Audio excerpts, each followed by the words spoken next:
છે। તો અમરેલી જિલ્લામાં દરિયાકાંઠે આવેલું જાફરાબાદ શહેર હવે માત્ર માછીમારોનું ગામ નથી, પરંતુ કરોડોની કમાણી કરતું કેન્દ્ર બની ગયું છે। અહીંથી દર વર્ષે આશરે 450 કરોડ રૂપિયાનો માછલીનો વ્યવહાર થાય છે।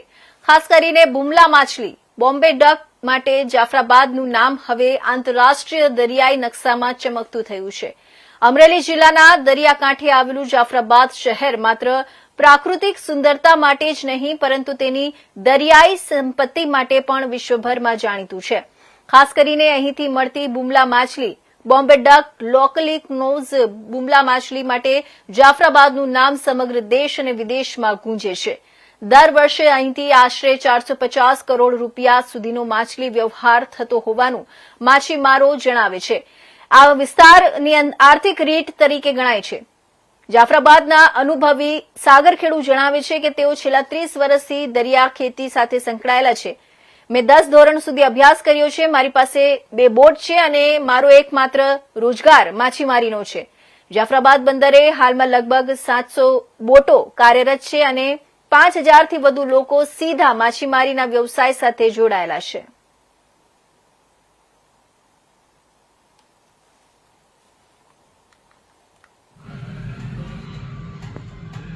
नमस्कार मित्रों, हाल आप जाफराबाद में बैठा छो। जाफराबाद एक खूब सुंदर एवी बात है। जाफराबाद दरियाई किनारे समुद्री किनारे वच्चे वसेलू आ गाम है। आ गामनी खासियत एवी है कि जाफराबादना बुमला जो के एने बॉम्बे डक्स कहेवाय। आ बुमला लगभग देशना घणा बधा राज्यों में जाय छे, विदेशों में पण जाय छे। आ बुमलाનું ફિશિંગ જાફરાબાદના કોસ્ટ ઉપર વધારે થાય છે અને સુકાવીને પણ લોકો ખાય છે, ફ્રેશ પણ ખાય છે।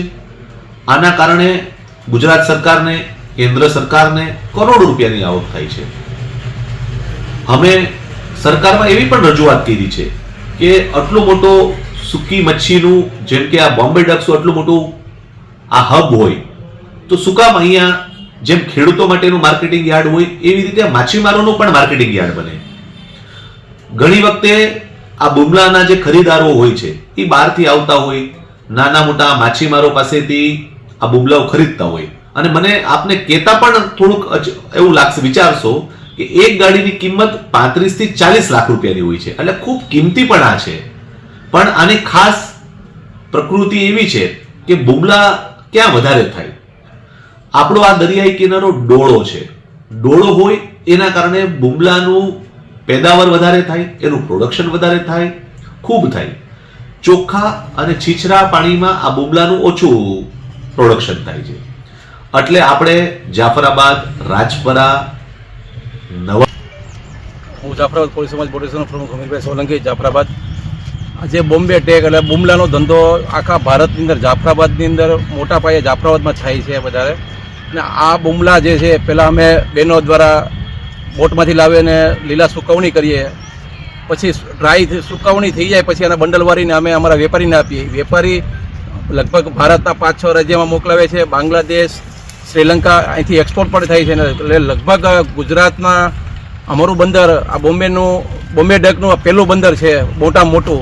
ને અમારા જાફરાબાદમાં આ ધંધો છે। લગભગ જાફરાબાદની વસ્તી 40 થી 50 હજારની છે, એમાંથી લગભગ જાફરાબાદની 20,000 માણસો આ ધંધાની અંદર નપતા હશે, કારણ કે એક બોટ દીઠ 100-150 માણસની રોજીરોટી આ ધંધામાં મળી રહી છે। ને આ ધંધો અમને છેલ્લા લગભગ 1 મહિનો તો અમારા આ સિઝનની અંદર, કારણ કે બહુ સાયક્લોન આવ્યું એટલે બેસવું પડ્યું હતું, એટલે તો પણ મચ્છીના ભાવના હિસાબે આ ધંધો અત્યારે થોડોક અમને સારો થયેલો છે। ને ગવર્મેન્ટ થોડુંક જે અમારો નુકસાની થયેલ છે એમાં જે સહાય પેટે અમે રજૂઆત કરેલી છે, તો જલ્દી તો કે અમને બી આમાં ખેડૂતની જેમ સહાય આપે એવી અમારી ગવર્મેન્ટને નમ્ર વિનંતી છે।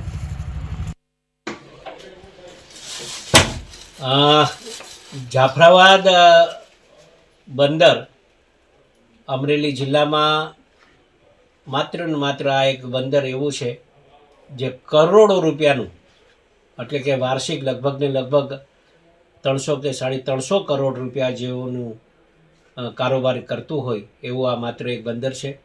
અને જાફરાબાદ બંદર એક અનોખું બંદર એટલા માટે કહેવાય કે અહીંયા બોમ્બે ડક જેવી ફિશિંગ એટલે કે જેને બુમલ્યા કહેવાય છે ને એ બુમલ્યા જે સૂકવવામાં આવે અને પછી એક્સપોર્ટ થાય અને આ બાંગ્લાદેશ સુધી પણ આ બુમલ્યાનું એક્સપોર્ટ કરતા હોય મચ્છીમાર ભાઈઓ, ત્યારે આ ફિશરમેનો માટે અવારનવાર અમે પણ રજૂઆત ઘણી બધી કરી છે કે ક્યારેક ક્યારેક આ કમોસમી વરસાદના કારણે આ લોકોને ખૂબ મોટું નુકસાન પણ થતું હોય છે. એના માટે પણ સરકારશ્રી માટે અમે વિચાર કર્યો છે કે આવતા દિવસોમાં આના માટે કંઈક સહાય મળે એના માટે પણ વાત થઈ છે. પણ આજે જ્યારે આ ડેવલપ આટલું બધું આગળ વધી રહ્યું છે ત્યારે હજુ પણ એવી અમે ચિંતા વ્યક્ત કરી રહ્યા છે કે આવતા દિવસોમાં હજુ પણ આ બંદર ખૂબ ફૂલે ફાલે અને સારી એવી ફિશિંગ થાય એ માટે હું જાફરાબાદ ફિશરમેનને ખૂબ અભિનંદન પાઠવું છું.